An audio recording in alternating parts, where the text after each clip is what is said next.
how's your sleep? And he said, oh, I haven't slept well in 10 years. If danger is the air you breathe and the water you swim in, you don't know it's there. You don't even know. What's really happening is, well, maybe they do understand, but they don't want to understand because they don't want a boundary.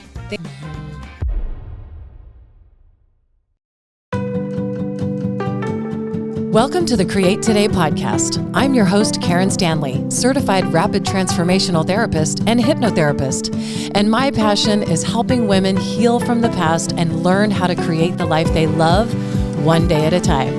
And this show is all about how you can do just that.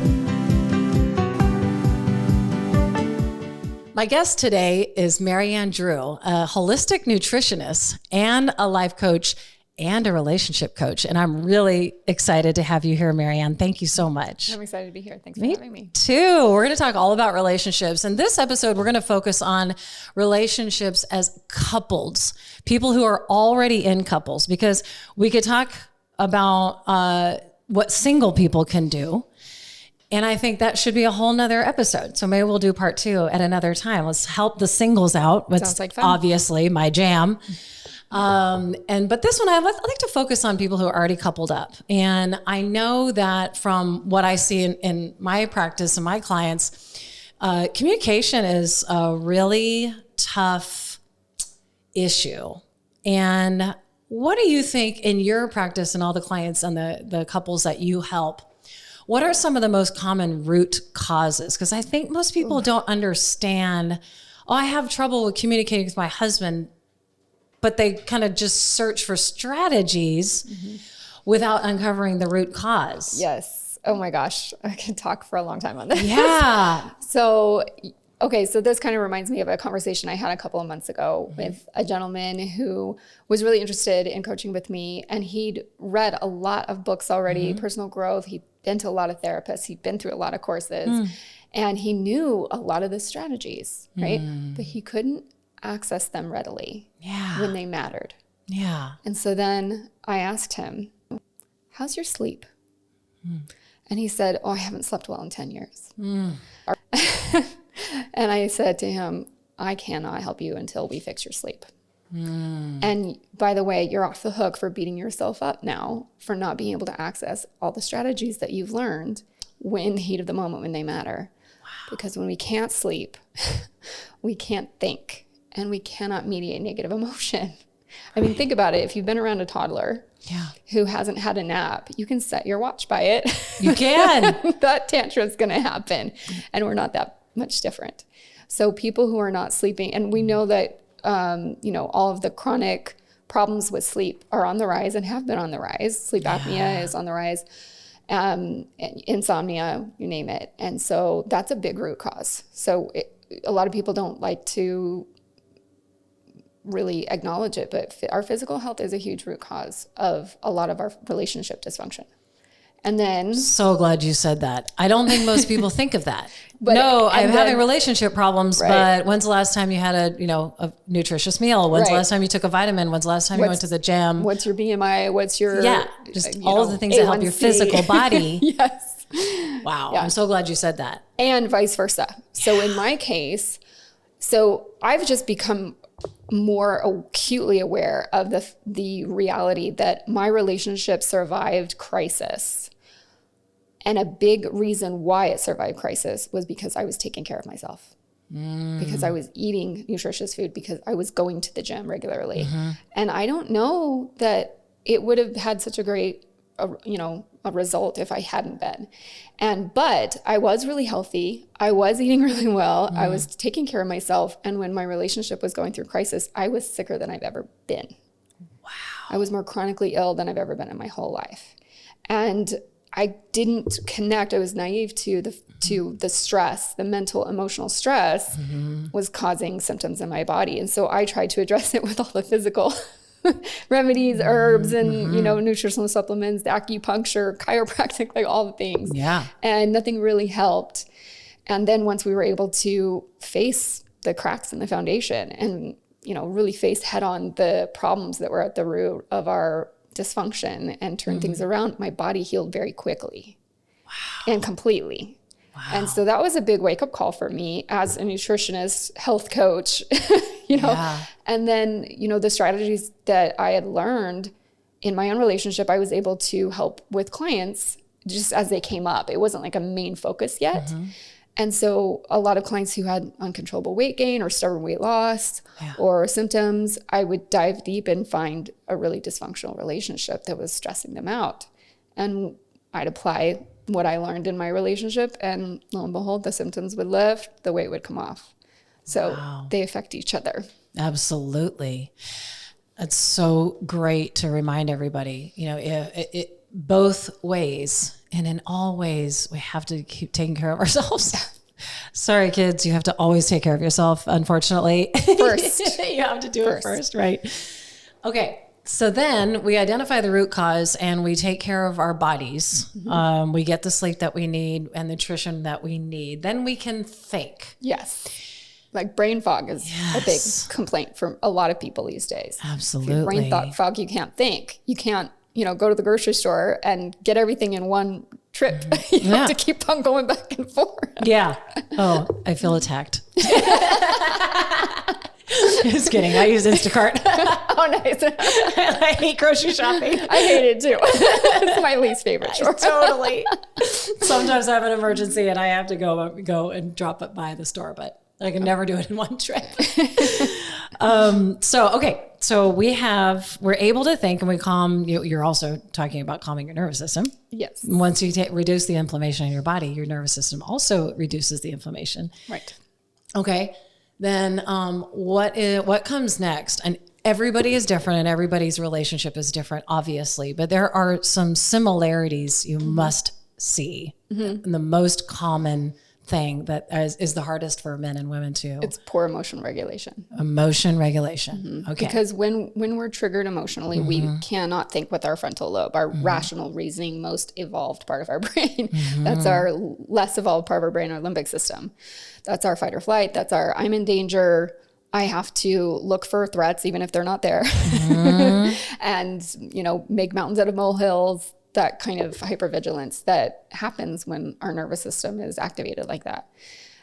So poor emotion regulation, or in other words, it's called neuroticism, you know, sensitive to negative emotion, is a big block to being able to communicate effectively, because all that comes out is emotion, and a lot of emotion creates irrational thoughts. Crazy thoughts. And then we regret what we said. We're like, I can't believe I said that. And if we were to watch the tape of the way we were interacting, we'd go, oh my gosh, who is that? Why did I say that? Why did that make sense in that moment? And you turn back into a toddler. Yes. And you're literally just not able to take a breath and think through it because you're in fight or flight. Right. And I love that you said take a breath, because when we take a breath, we signal to our nervous system, I'm safe. Yeah.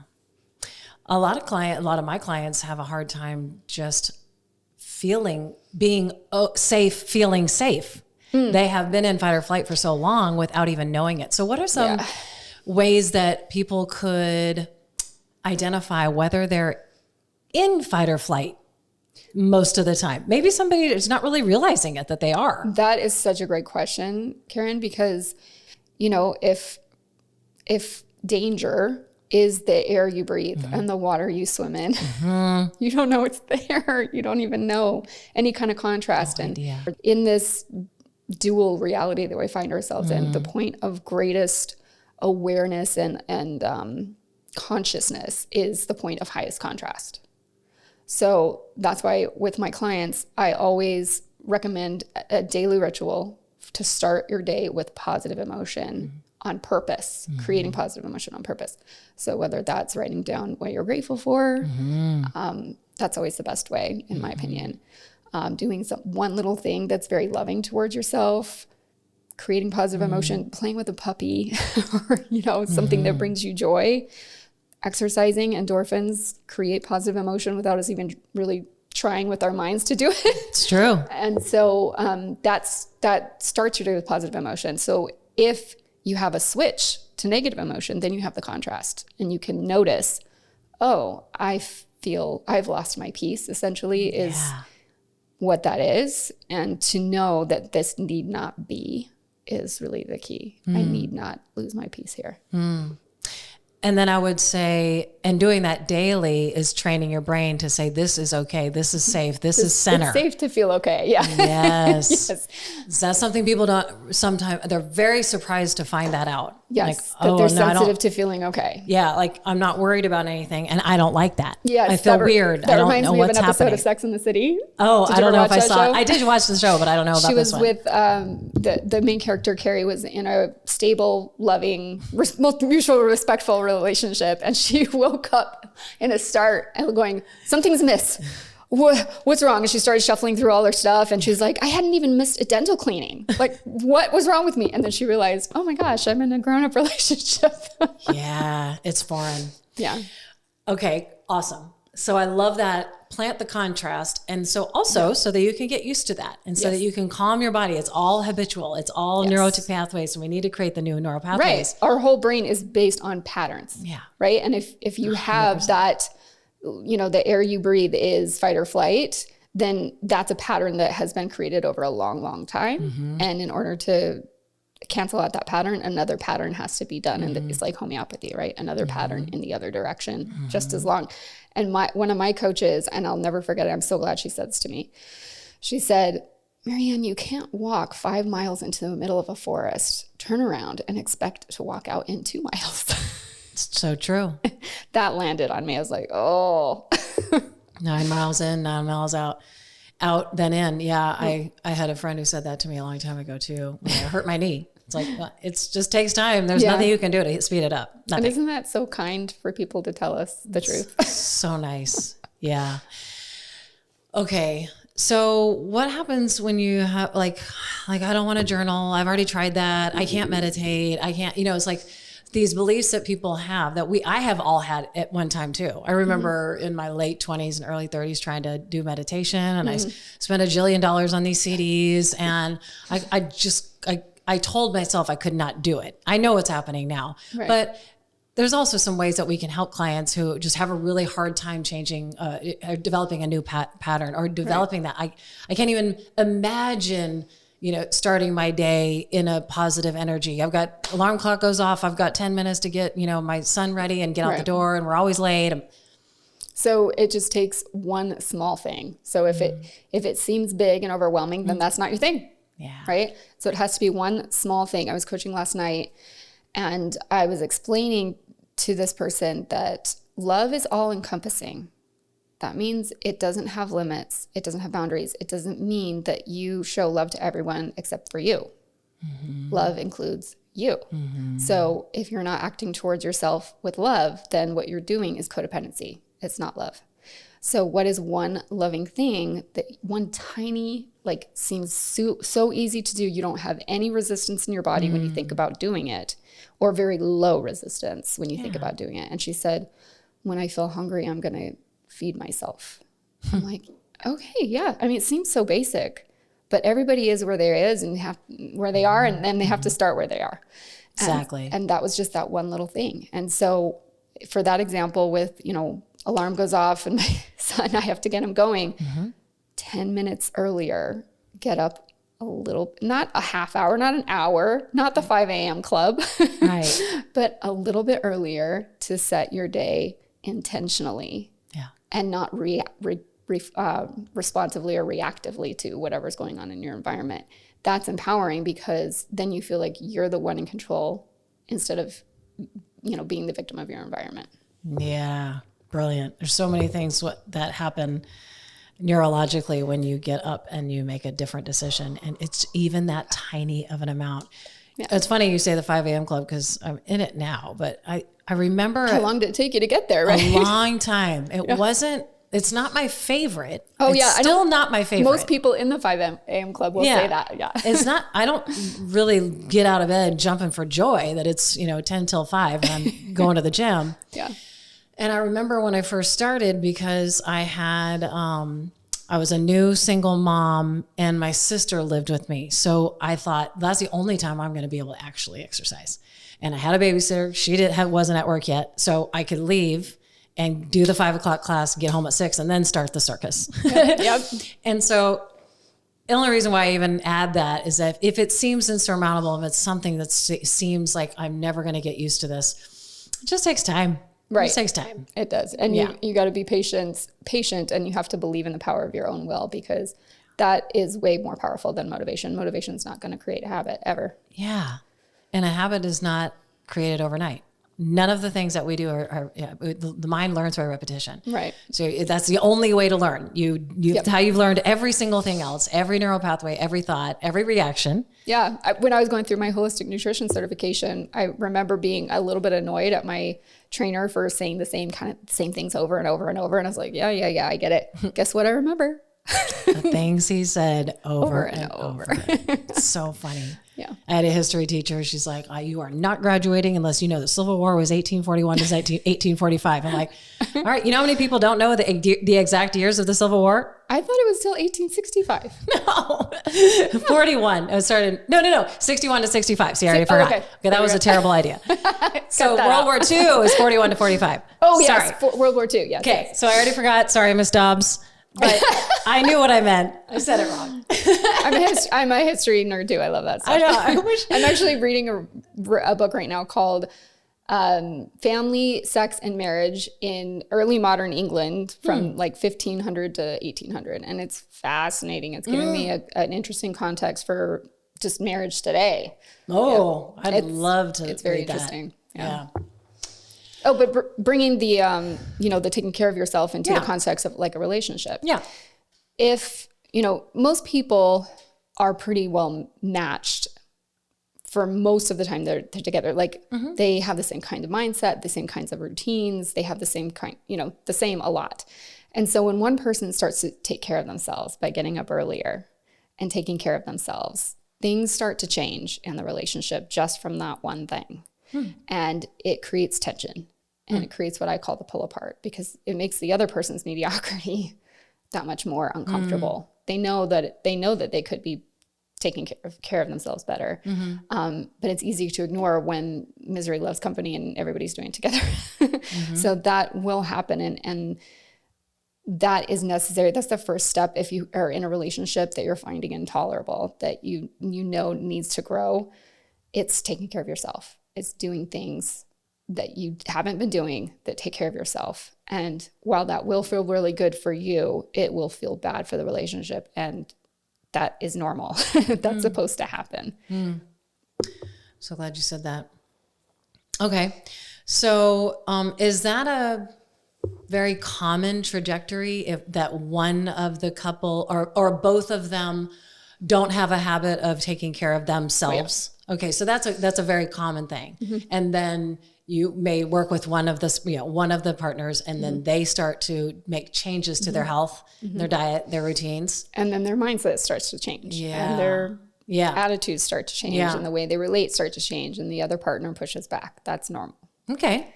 And then how do you coach them through that? Once you start to make changes in your life, it's very uncomfortable for your husband or your partner. How do you coach them through that? It's basically courage. You're going to need courage because this is going to be hard. It's going to be really hard. And a lot of people chicken out.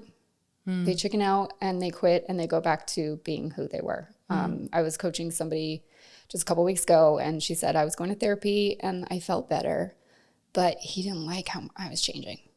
And so I stopped going and I quit school because he didn't like that I wasn't doing my cleaning and cooking duties as much as normal. And I was like, that sucks. I understand, but that's a self-betrayal.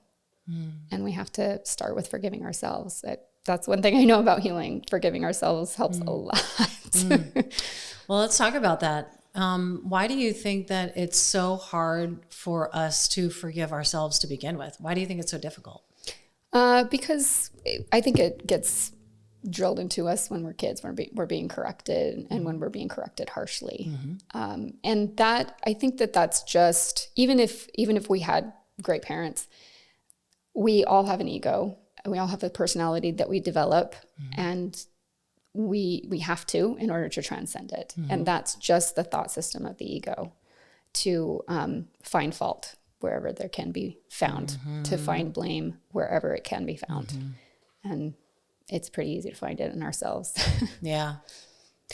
But some people, they don't have a hard time forgiving others. They just cannot get out of the shame and blame and guilt. Right. That's a themselves. shame-tethered personality, right? So it's just a basic belief that they picked up along the way, that there's something inherently wrong with me, and that there's something shameful about me that I must hide from others and never let anybody see who I really am.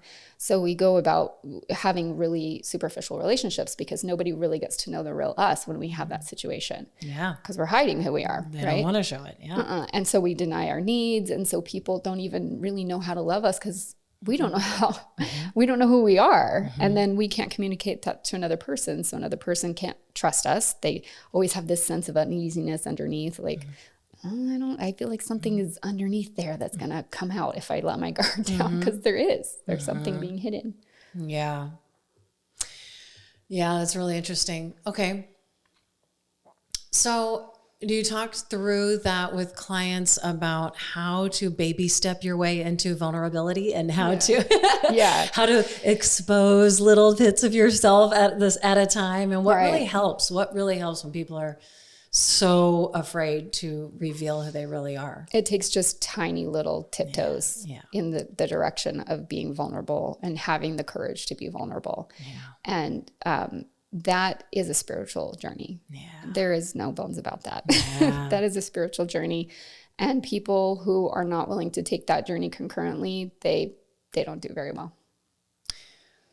Well, a spiritual journey is about 10,000 books worth. So could you walk us through some of the things that really help people?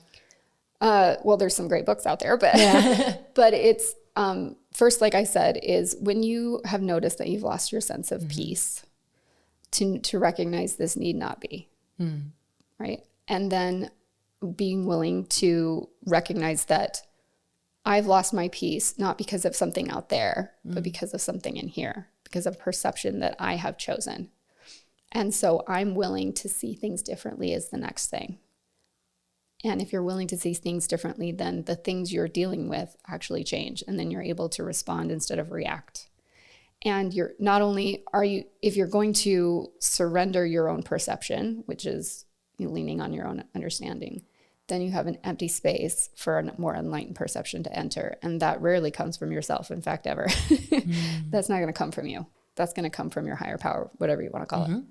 And surrendering to that guidance is the thing that saved my marriage and continues to save any marriage. It's leaning on that guidance of, I don't know what to say, give it to me. And then exactly the right thing to say shows up. Wow. So that it lands, so that the other person can hear the communication. Trying to communicate, like I remember early on in my relationship, I would rehearse conversations that I knew, hard conversations that I knew were coming, that needed to be had, and the truths that needed to be said that I hadn't been saying. And I would rehearse them in my head. And so that stressed me out, is because I was like having the same conversation over and over and over, and my body doesn't know the difference.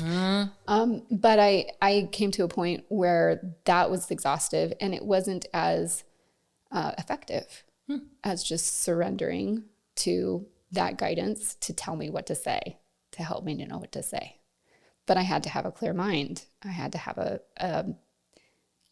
well-functioning body to be able to be a well-functioning receiver of a message, right? If your radio's busted, it can't receive any signal. So you have to keep that receiver really, well maintained so that you can get the message. And then the words come. That's beautiful. So surrender your perspective. First, you have to identify that I'm holding on to, God, you said it so beautifully.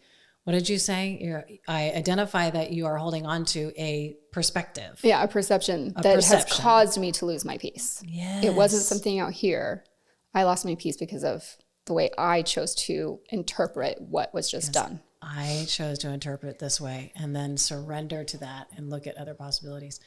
Yeah, I always, early on, because we've only been together 10 years, and early on, I would pray for the same thing. Like I would say that please give me or thank you in advance is how I would really say it.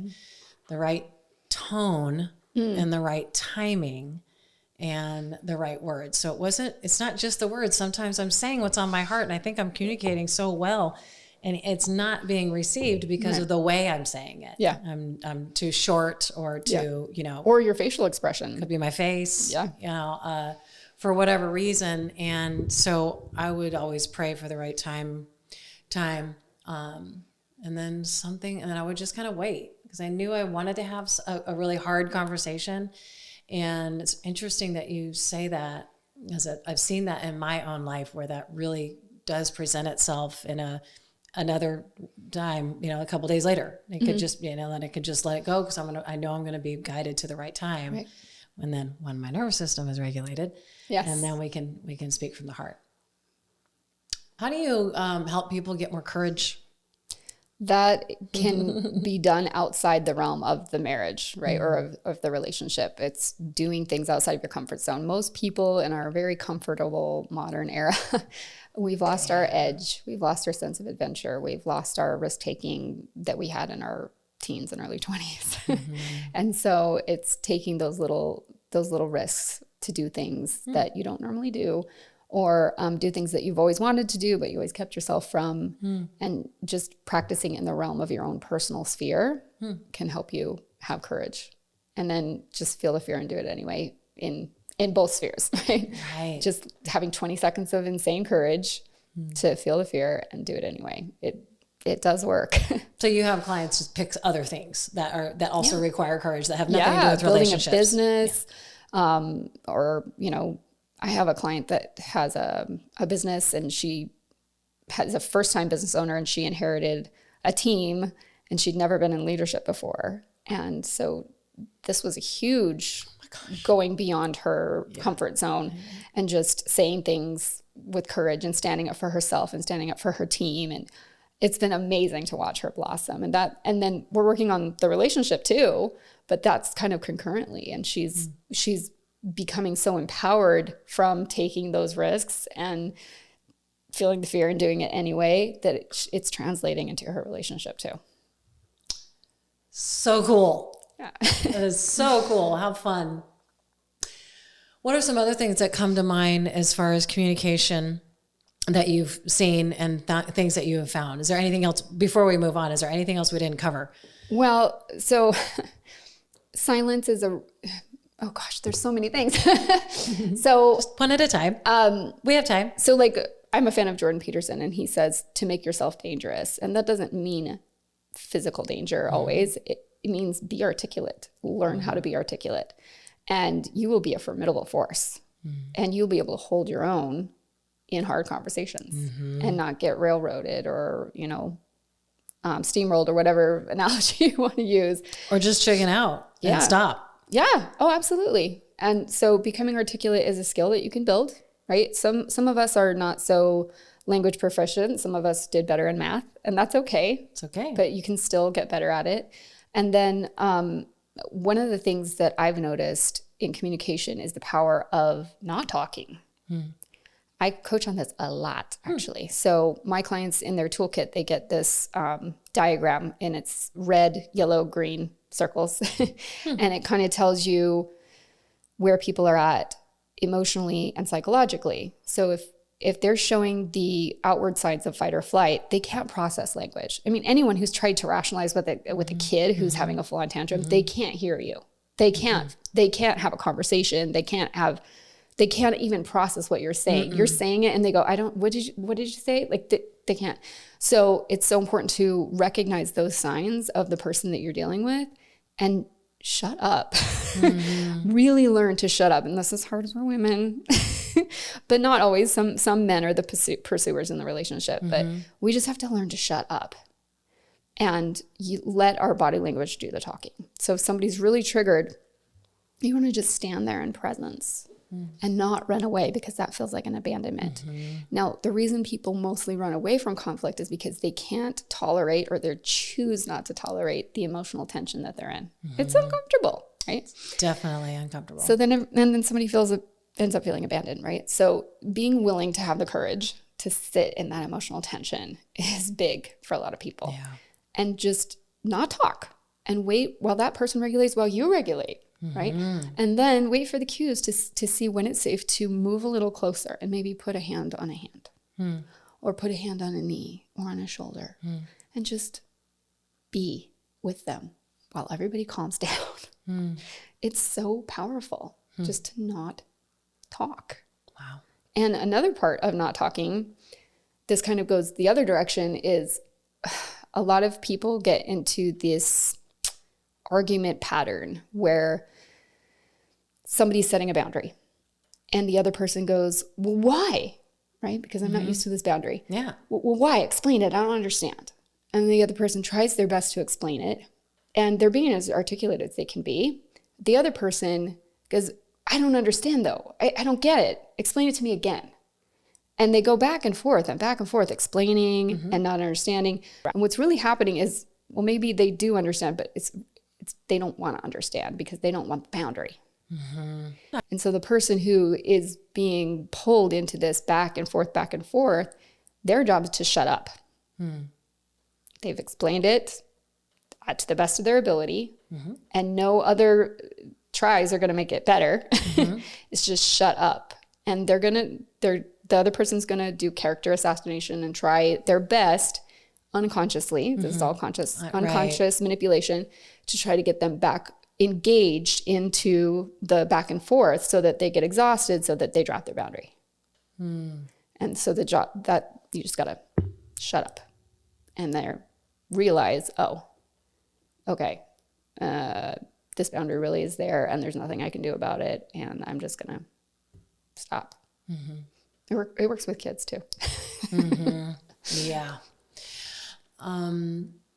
What if the other partner, once the one partner who shuts up and requests the boundary and stops explaining, and then the other partner realizes that oh shit, it's for reals now. Yep. But then they don't honor that. Yeah. So boundaries are never reinforced with dialogue or with language. Boundaries are reinforced with action all the time. And that's where the real courage comes in, because you have to be willing to tell your partner who is having trouble accepting your boundary that if this happens, then I will do this. And same thing with kids, right? If you do this, then you can expect this to happen, then you have to follow through, or your kids know you're full of crap. And it's kind of the same thing in a relationship. You have to be willing to follow through and take the action you said you were going to take. That may mean, you're going to pack a bag and go live at your girlfriend's house for a while, or whatever it was. Right. Then that's how a boundary really gets communicated, where people go, oh, okay, this is real. Yeah. And that's the hard part. Yeah. I was thinking about being at my age, entering the soon to be, if not already, empty nester season. Most people around 50 are either have some kids that are left, or they're about kind of, that huge joke that everyone thinks that we're only going to raise kids for 18 years. Yeah. Right. That's such a joke. That's a lie. Yep. My kids aren't gone, but it's just because that's where I am in this stage of my life. I think about a lot of the raising kids it's so monumentous of a task, and it's all encompassing of every thought, every minute of your life for so long. And I feel as though a lot of couples have issues when the kids are all gone, and it's like, oh, we don't have any distractions. It's just us, now what? Do you find that a lot, that people have a hard time reconnecting? It's like, hello, hi. Yeah, so much. Welcome. It's nice to meet you. So many reasons for that. So especially mothers, a lot of times make the mistake of defining themselves by their relationship with their children. Yeah. And so once the children are no longer dependent on them, they don't know what their purpose is. They don't know who they are. They have no self-concept or identity that is still intact. And so they really flounder. They really get destabilized necessarily, right? Because it's not very wise to build our self-concept, our identity on something that is transient, that doesn't last. Yes. Right. And so Well, most things don't last. most things do not. Right. And so that's part of when I'm coaching people, is like, your self-identity has to be built on something that never goes away, can never be taken from you. That's a really safe place to place it. So that's one reason, because people's identities shift and necessarily it becomes destabilized and there's a shakeup. And then the other is raising kids is a great adventure. It's a great adventure. And you're on it together. And then the adventure is gone. And so we have to find a new adventure, either together or separately, whatever it is. But we're human. We need to be grappling with some kind of adventure. Yeah.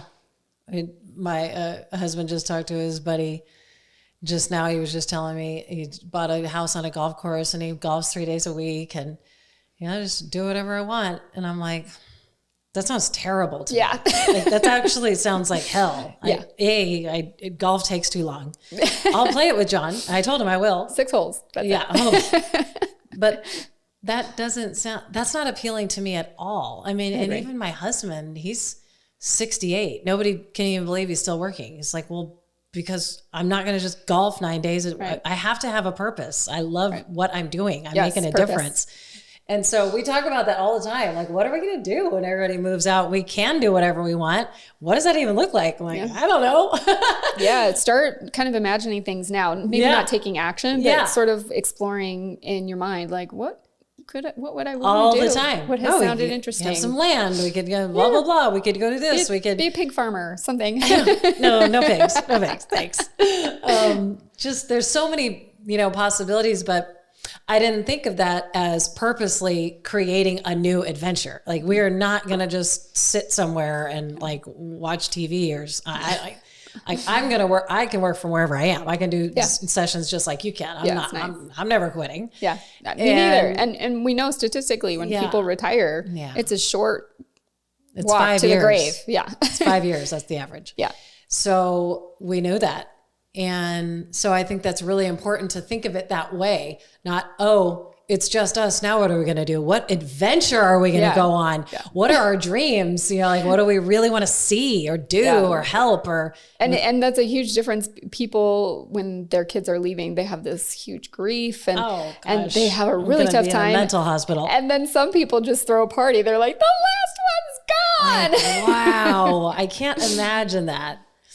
But that's so great. That's all your power of perception. Like, it's I hope they live down the street whenever they, move out, and you never know what it's going to look like or where they're going to go. So that's the other reason why I can't plan my future. I'm like, well, it depends on where my kids are. Right. Are they going to stay here or? A lot of people follow their kids because they want to be with their grandkids. Of course. I do. I couldn't have kids so I could never see my grandkids. Yeah.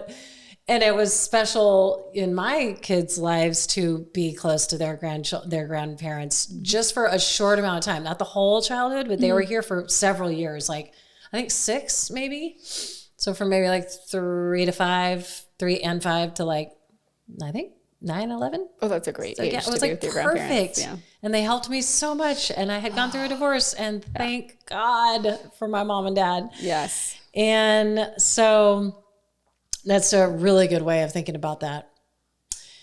Some of my clients have frustrations and thoughts and emotions that they keep to themselves, and they have a hard time getting the words out.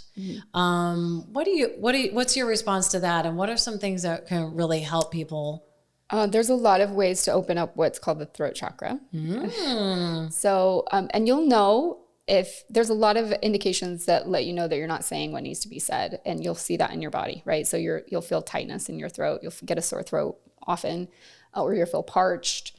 And if it's, anger, that'll be in your bladder. So there's a lot of ways to your body clues you in to let you know that you could be being more courageous and saying what needs to be said. And, no life that feels good is devoid of the truth. Like, we have to have a foundation of truth in everything. And that is first telling the truth to ourselves. Right. And so a lot of times we're not saying what's true because we're not even revealing it to ourselves. We're doing a lot of we're spending a lot of mental energy hiding the truth from ourselves. And I speak from experience. That's what I was doing. I mean, even looking at my journals from that hard time, I was doing my darndest to not face. But every once in a while with the journal, because that's the power of a journal, it would come out. And the truth would come out on the page. And I didn't want to see it, but there it was. And so there's a lot of ways to do that by journaling, for one, to get in touch with your inner voice, to have a way of saying it without it coming out of your mouth. Yeah. And then it's right there on the page. You know, it's hard not to face it when it's there. There's a lot of ways to open up your throat chakra by like singing or screaming, just going out in nature and just yelling really loud and just opening up the vocal cords. And then, you know, a lot of people bemoan the premenstrual stage of the female cycle, but a lot of things that haven't been said get said during that PMS stage. And thank goodness. I mean, they don't get said the nicest ways probably, but they get said. So it's quite a gift. Yeah. I just had a hormone specialist on my show. I've had two of them actually. And so it's really interesting how every single thing is connected. Everything.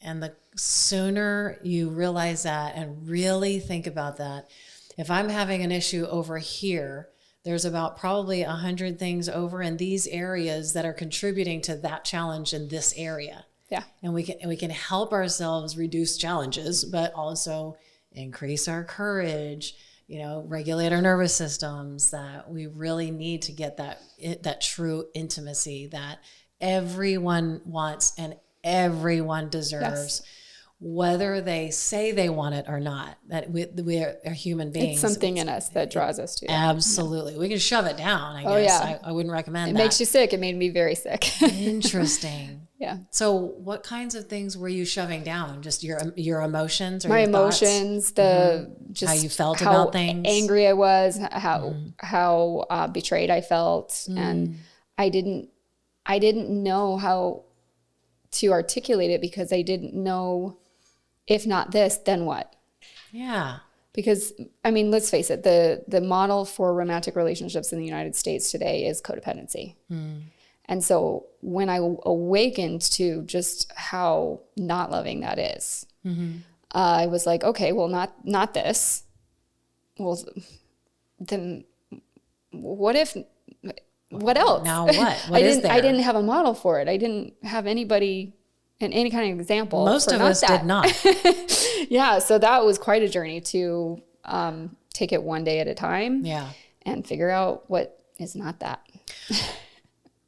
I'm very familiar with codependency, and I've read all of Melody Beatty's books. She's and so I was good. like, it was such a challenge for me. But I want you to explain to people, just in case, if they're not really familiar with what codependency is, and what does it look like, so they can identify it. It's big, and it doesn't manifest the same for everybody. Right. But for example, giving to get. So not giving because it feels good to give, but giving because you're making a covert contract in your head that if I do this, then they'll do that. Or if I love people like this, then of course they're going to respond and do the same. And then you get resentful when they don't. Yeah, you're making like an internal contract that nobody knows about. And Nobody you have was you're setting privy up to. expectations that nobody knows. Right. Yeah. And expectations are just What could resentments. possibly go wrong? They're just resentments waiting to happen, right? You're just planning your resentment. Exactly. So self-sacrificing, martyrdom. A lot of people get this idea that it's holier to give than to get, which is not true at all. So they self-sacrifice and they give and give and give, but they don't include themselves in the circle of love, and they don't take care of themselves, and then they get resentful even though they did it. Right. And then they don't have a sense of self. They don't really know who they are, what they're about, what they really believe. They just kind of shapeshift and mold themselves to whoever they're with or whoever they want to be with. And it's always, they're shapeshifting to be what they think the other person wants them to be, not even accurate information sometimes. Not even checking in to see if they're guessing right. Yeah, I guess this is what you want me to be, and so I'm going to be that. Yeah. It manifests in poor boundaries, like just you're a doormat. You lots of compassion without wisdom married with it, and compassion isn't always a good thing if it isn't tethered by wisdom. Yeah. I'd like for you to Go explain that a little bit better, because I think you're right. Compassion without wisdom. Yeah. Tell my listeners what you mean by that. So, for example, if somebody's so compassionate that they want to provide a place to land for people who are transient, people who are having a tough time, and they invite them into their home to stay, and they're molesting their daughters. That's not a net good. A net good, right? Right. You know, and if you look at it from like an evolutionary biology perspective, women on the personality scale, we're more compassionate than men, not necessarily so, because we have to take care of infants and not shake them to death when they won't stop crying. So that's a really good thing. But men have evolved to not have as much compassion because the family survival depended on that. So if they're gone hunting and they come across an animal that could feed their family for the next few weeks, but they find that the animal is pregnant, if they have too much compassion, they would not kill that animal, and then everybody dies. Yeah. So there's a balance, right? That's why men and women need each other, because we're the compassion, and then the masculine presence is that wisdom, that grounded in reality, logical, rational thing. And we help them connect to their heart. So we do need each other. We do. Absolutely. And I think that sometimes when I found this in my own life, so I'll just speak for myself, really speaking or leaning in more to our masculine energy. And it makes total sense for me. I was by myself and I didn't have a husband, and I was raising kids and doing the work, all the things but most people are working mothers these days. Necessary. Yeah. So it is necessary. And so I found myself being, leaning way more into that than I needed to. After I moved in with John and we started it's our hard life to together. Reformulate that. You're like, oh, I can take it down a couple about notches, 7,000 notches. I have someone who has my back now. Right. It was very foreign to me. And so I just think that's a good thing to point out, things that are new things new perspectives and new situations, and then circumstances change, like they always will. They're just not, when it's foreign, it just feels uncomfortable, and it's just okay. It's like, okay. Oh, yeah. And we have to give ourselves patience and grace and compassion while we're updating our mental model of the world and ourselves in it as a couple instead of a single. And, that takes time to update that, but adapt we must, because if we are committed to being in an old paradigm, the new paradigm can't last. Oh, that's so good. That's so true. Well, and that comes also with like, if there's been a betrayal and you're trying to work through it, to not act as if 3 years down the road, they just betrayed you. Like, you have to be willing to update and see the new person that they have walked into being since that happened, if they have chosen to do that. We have to see the reality of the present. And if we're committed to seeing a past version of somebody, then they will eventually feel frustrated at trying to prove themselves that they're not that person anymore. Right. And they'll just be like, well, I'll just be that person again. And speaking of Sex and the City, what did you think about that whole move about her husband cheated, and the therapist said, we'll just meet on either sides of the bridge, and if you guys both come together on the bridge, then you're going to make it. Did you see that one? I forgot that I think it's the movie. It's been a while. Yeah, the redhead. I wasn't really into the movies. The redhead and her husband. That's right. I think he cheated. He cheated, right? Yes. Yeah, and it was kind of like, we're going to take a risk, both of us, and see what happens, and trust that the other person's going to show up. What do you think about that method? Meet on either sides of a bridge and run to the center. It's very romantic. It's very worthy of Hollywood. It makes a good movie.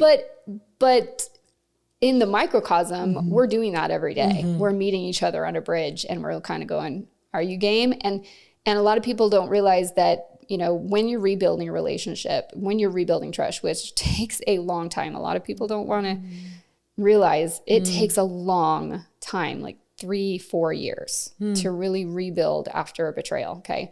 And there is no certainty. And that's why it's so uncomfortable. Yeah. People don't feel comfortable in uncertainty. Yeah. We need a sense of certainty. Is this going to last? Is this not? I just need to know. And you can't tell the other person because you don't know. I don't know. And so you have to do it one day at a time. Are you game today? Yeah, I think so. Are you? Okay. Let's try today, right? Just one day at a time. That's my favorite line. Create today. One day at a time. Yeah. I love it. Thank you so much. How can, just tell people how they can work with you? Oh, sure. So you can go to my website, maryandrew.com. My name's spelled a little strange. So it's MERIANNEDREW .com. And then you can schedule a free discovery call. And that's just, complimentary, talk about what you got going on. The gift of clarity is my gift on that appointment, where I can help you to see things the way you could see them if you were a little bit stepped back like I am, right? Yeah. And then make a decision from there if you want to move forward, or, if we're not a good fit, I will point you in the direction of somebody who definitely can help you. A lot of times I've pointed people in the direction of hypnotherapists because there's some really deep stuff that must be resolved in other ways. Yeah. It can be done without hypnotherapy, but if you're having a challenge, we really need to get relaxed and get into the subconscious. Yeah. Then it's available. It is. And I do, when I work with clients, I do have a method by which we directly interact with the unconscious, because that's the only way to do it.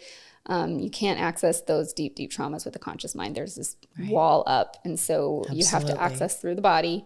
And so there's a process that I take my clients through that accesses those old things through the body and reconfigures them from an adult brain perspective. I love that. So that we can move past them. Well, what's really surprising is in hypnotherapy, and what I've been very surprised about is the amount of beliefs that we're still holding on from our child brain. And nobody gets out unscathed. Nobody does. There's no way to avoid it. That's right. And that's why becoming a parent is one of the most courageous things you can do, because your child will end up somehow traumatized because that is the human experience. That's a human condition. It doesn't matter what kind of parents you had.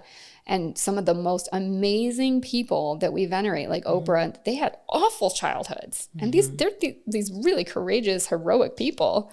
So it really doesn't matter. It really doesn't. And people who you think that they were so lucky, their parents are still together. You can cite off all of these circumstances. Right. It's circumstantial evidence that they had a good childhood. Right. And for the most part, they did. Yeah. They're still stuck in a lot of places. Something is still stuck as the interpretation that you made when you were 7 or 8 or 12 or whatever. And it's still there. Yeah. We're just not aware of it. Right. And that's why and it's inevitable because we don't have a frontal lobe when we're going through that stage of life. And so we can't look at things from an objective perspective. We can't look at things from a rational perspective because it's not online yet.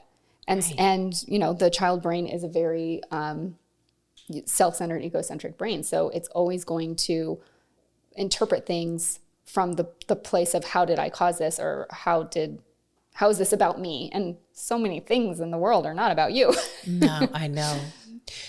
And we might not even consciously think through it that way, but we are being triggered by something that actually happened 20 years ago. Yes. And we don't know it. It's something that's not even remotely the same. It's just triggering that same reaction, that same feeling. Exactly. Right.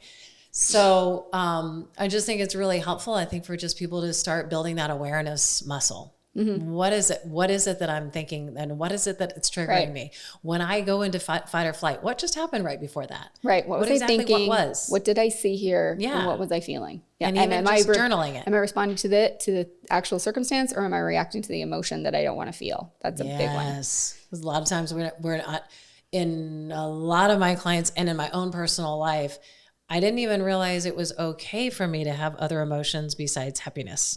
Happiness and kindness. It's not because anybody said that. That's how I interpret it. That's how you interpret. Yeah. Be perfect, smile, make everybody happy. Mm-hmm. It's like, that's just how I interpreted it. But it's you can't go unscathed. Right. We're going to interpret things a certain way as in that brain before a brain is completely formed. Right. Which doesn't happen until 25, 30. Or over, yeah. And men can be 28 or 30. And it's so cool. I also like to talk to people whose kids are a little bit younger than mine, because the other new season that I'm in is having independent adult children. And it's so fun. It's actually, it's completely different, but you get to watch the stages of development and watch how much they change from 22, 23 to 28, 29. Oh, it's man. like, totally whoa. different. Yeah. Well, and isn't it interesting that the stage of prime sexual reproductive, you know, what's the word? Potential. Yeah. Is before the brain is done.